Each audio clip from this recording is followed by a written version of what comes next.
Everyone is talking about how AI is going to take our jobs. So while I wait for it to come for mine, I'm going to use it to go and steal someone else's. Oh my God. I'm quite impressed. AI images are literally everywhere at the moment. So I feel like a photographer might be a good place to start. Hey, Sophie. I called James, who's got his own photography YouTube channel. Okay, so you have 3 hours to take 3 images of London, and I'm going to use AI to do the same. Okay. And then we'll see who's a better. Looking forward to meeting you tomorrow. Okay, good luck.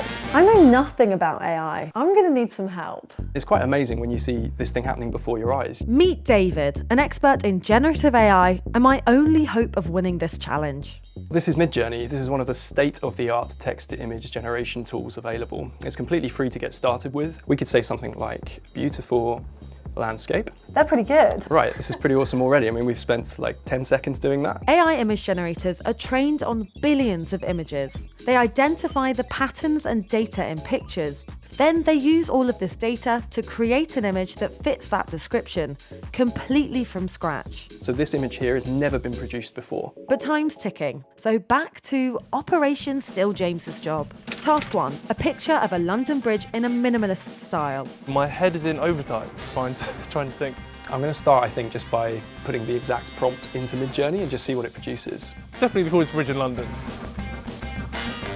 That is okay. That is quite realistic. It's like it knows what makes a good photo. We'll wait 10 more seconds. While James wasted time waiting for the perfect photo, I don't think it's going to happen. I quickly discovered the limitations of AI. It's got the road here, but the Tower Bridge here is the wrong side of it. It has the tendency to make very silly mistakes. Oh yeah, but you can't generate that. But actually, after a few more prompts, I'd be impressed if I took that. I think this one. Well, that's the first one done. Ooh. Challenge 2, reflections. We are under time limits and I am clutching at straws. I'm literally just going to do reflections in London. If you take 100,000 photos, chances are you probably take one nice one. Or I can type in another keyword into AI. And that's exactly what we did. Oh, I mean, hello, This we're is done. very nice, right? We've got 2 reflections here. It's a work of art, I must say. It's amazed both of us, I think. It's great. In 8 minutes. Number 3, human connections. These moments only happen for such a short period of time. You've got to be quick. This time there is no David to help me. I'm by myself and we're definitely doing the most difficult one so far. I'm going to try and recreate James's style. I'm looking for the camera that he shoots with, which is actually right there. I'm just going to copy and paste this over. I'm not blown away by them. I was really struggling without David, They don't really even look like photos to me. so I doubled down with more AI. I asked ChatGPT to make me a story based around human connections. Then I pasted that into Midjourney to see what it came up with. I think I could be fooled into thinking that that was real. So I've got my 3 photos done in just about 3 hours. Okay, I'm done. Right, stop the clock. We've got some good photos that I'm not sure whether AI is going to be able to replicate it. Welcome back. Time for the big reveal. I invited James and David back to see whose pictures were better. So this is the final version that the AI created, and this one is yours, James. I think it's quite cool. When I look at it, I'm like, that kind of isn't quite how Tower Bridge is. Can you run us through your image? So I'm actually quite pleased with this photo. Like, you're never going to be able to prompt that because I have no idea how to explain that in a way a computer's going to understand. Task 2, reflections in London. So James, this one's, oh wow. What is going on there? I think that I was trying to get a photo like that for about 20 minutes. And this is ours. This took us about 4 prompts. The physics of it don't kind of align, if that makes sense. It doesn't feel real, but it does kind of look cool. So this was task 3, and this one took 18 minutes. I kind of like it. I should have stayed at home, so you could have done this by yourself. It did get human connection, ultimately. That is also quite a real looking image, so I'm quite impressed. I think what's important to note is that these 2 people don't exist. The story is part of the art. If AI is going to compete in that front, it also needs to have that backstory. When you look at a photograph, it's not just about those pixels on the page, which is all really Midjourney is caring about. So can you tell us the story behind your one? When I was walking across this crossing, these 2 guys turned and were like, I haven't seen you in years. And that is a human connection that I hadn't even considered. That's one of the best things about street photography. I was just having a good time. I was interacting with strangers. Your version is everyone's first thought. Holding hands, walking towards the sunset. It's very like simple. So you're not worried I'm going to steal your job? No. Okay, that didn't quite go to plan. Both James and David agree that photography is not going to be automated anytime soon. So I'm going to go back to the drawing board. Experts are saying that AI could take up to 300 million jobs worldwide. AI could impact 40% of working hours, meaning some parts of jobs will be fully automated and other people will use AI to help them do their work faster. But some jobs are more at risk than others, like admin, sales, finance, law, and Media and marketing. Oh, I really didn't want to see media on the list.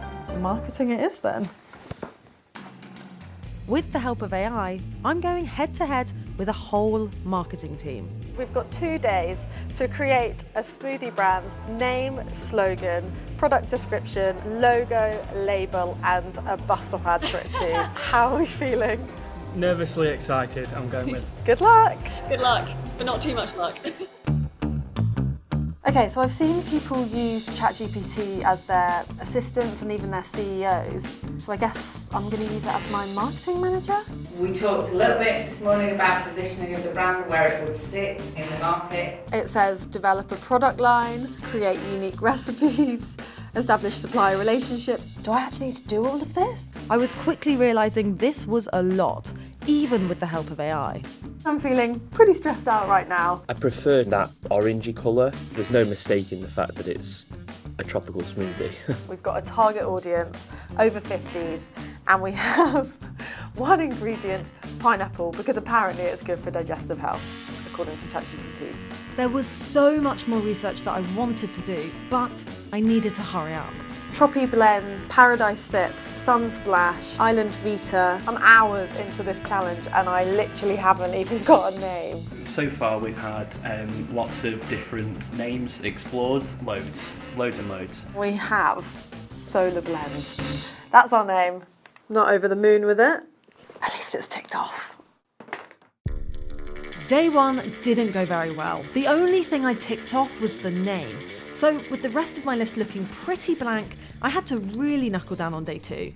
I began by asking my ChatGPT marketing manager to come up with a catchy slogan. And after trying out a few AI logo makers, I came up with a design within minutes. And now for the bit I knew AI would be good at. I've asked Midjourney for a bus stop advert for a pineapple smoothie for older people. Look at what it's come up with. That would cost so much to make.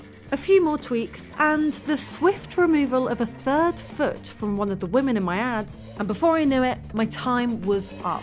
The task was done. It's reveal time. Let's see what the marketers made of my product. This is Solar Blend. Oh, It's, yeah, it's original. potentially better than I thought it might have been. Does it look like it's made with AI? I mean, one woman's got 6 toes. Okay, so how would you rate it out of 10? Okay, I'm going to give it a 7.5 out of 10. I think the originality of it and the distinctiveness of it, it stands out. I'm going to give it a 5 out of 10. I don't know what I'm buying. Quite harsh, I think. 7, I reckon. I'm docking marks for the words, but I do think the image is pretty cool, and I do think the layout of it is actually quite striking. A 7. I can relax now. Whoa. Okay, it's so different. We've tried to be really clear on what you're getting, so it's really obvious it's a smoothie. With them side by side now, how are you feeling about asking the public? One of the things that strikes me about yours over ours is the simplicity. You know, I think they might be, more drawn to the image, but I know that ours as a brand is stronger. Okay, but let's see which one the public prefer. That one. This one. The one with the beach. You have to add more in your bottle. No, I know, thank you. This, I'd put this in my system. If I told you that one of these was made just using AI and the other one is a whole team of marketers, which one would you think was made by AI? Oh, I'd have absolutely no idea. The sand looks dead fake on the left. It's just screaming AI to me. And so I think the marketing guy's job it's okay for the moment. Feet look a bit weird, if I'm honest with you. So you both think that the professionals made Solar Blend? Yeah. Great, because they didn't. I got Janie back to tell her how it all went. Oh my god, I'm actually really nervous. It's bad news. Oh my god! For me. Oh, yay! 55% said that they preferred yours and that they would pick yours up. Okay. So you won on that category, Yeah. and then every other category except actually the eye-catching element, which I think we knew. probably knew. Yeah. I feel like I can go back to my office now and have a job. Does it encourage you to use more AI at work? I think it encourages us to use it and understand it more. Having the blend of the experts, the Harrys of the world, the creatives, plus AI, that mashup is what's going to create, like, ultimately something really amazing. Okay, so I didn't steal anyone's jobs, and to be honest with you, it was pretty tiring and stressful trying to. But I am actually pretty impressed with what I've managed to do, considering I didn't know much about these industries or the AI tools that I was actually using. And the marketing agency didn't hate my brand, and James didn't hate my images either. But if there's one thing I've learned, it's that these tools are far more effective when in the hands of the experts, and that I should probably go back to my day job.